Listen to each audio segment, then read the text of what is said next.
নমস্কার বন্ধুরা, বাটা মশলা রান্নাঘরে সবাইকে স্বাগত। আজকে আমি বানাবো পোস্ত বাটা। আজকে রবিবারের বাজার টাজার যাওয়া হয়নি, বাড়িতে পোস্ত ছিল।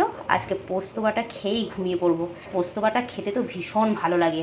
আমি যেরকমভাবে বানাই আপনারা এরকমভাবে একবার বানিয়ে দেখুন, দেখবেন দারুণ টেস্টি লাগবে। কিংবা আপনারা কিভাবে বানান আমাকে একবার অবশ্যই জানাবেন, যে এইভাবে যেভাবে বানান ওইভাবে আমিও একবার ট্রাই করব। বানাচ্ছি, আপনারাও একবার এইভাবে ট্রাই করে দেখবেন। চলুন তাহলে আমি কিভাবে পোস্ত বাটা বানাই সেটাই আমি আপনাদেরকে আজকে শেয়ার করব। আমি এখানে 100 গ্রাম পোস্ত নিয়েছি, তার সঙ্গে নিয়েছি 4টে কাঁচা লঙ্কা, আর এখানে নিয়ে নিয়েছি 6-7টা রসুনের কোয়া। আপনারা যদি পারেন আর একটু বেশি রসুন দিতে পারেন। লঙ্কা আপনারা যে যেরকম খাবেন ওরকমভাবেই নেবেন। আমি একটু লঙ্কা কম নিয়েছি, আপনারা যদি মনে করেন একটু বেশি তাহলে একটু বেশিও নিতে পারেন। গ্যাসের মধ্যে কড়াই বসিয়ে দিয়েছি, কড়াই গরম হয়ে গেছে। দিয়ে দেবো ওই ছাড়ানো রসুনের কোয়া, আর দিয়ে দেবো এই 4টে কাঁচা লঙ্কা। একটু শুকনো খোলায় তেলে নেবো।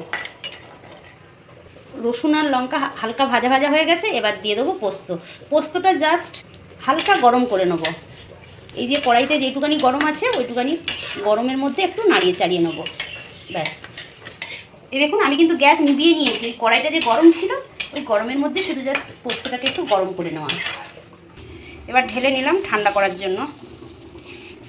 আজ আমি ফাঁকিবাজি করে কিন্তু শিলনোড়া বাদ দিয়ে মিক্সিতেই বাটবো। ওই যে বললাম আজকে রবিবার, শুধু ফাঁকিবাজির রান্না, মাছ মাংস ছাড়াই।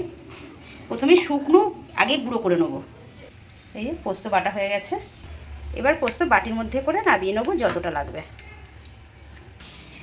দিয়ে দেবো নুন, দিয়ে দেবো পেঁয়াজ কুচি, আর দিয়ে দেবো লঙ্কা কুচি। এখন দিয়ে দেবো সবথেকে বেশি যেটা দরকার, সেটা হলো সর্ষের তেল, যেটাতে স্বাদ কিন্তু দ্বিগুণ বেড়ে যায়। বেশ খানিকটা সর্ষের তেল দিয়ে দিলাম, ব্যাস। এবার ভালো করে মাখিয়ে নেব। গরম গরম ভাতে দিয়ে দিলাম পোস্ত বাটা, পাশে 2 পিস কড়কড়ে মাছ ভাজা, সঙ্গে আরও একটু সর্ষের তেল, ব্যাস। আর কি চাই।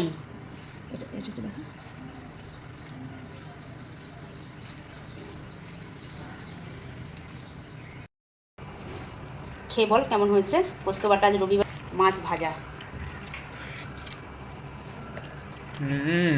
আর কি চাই এর সাথে? আর কি চাই বল।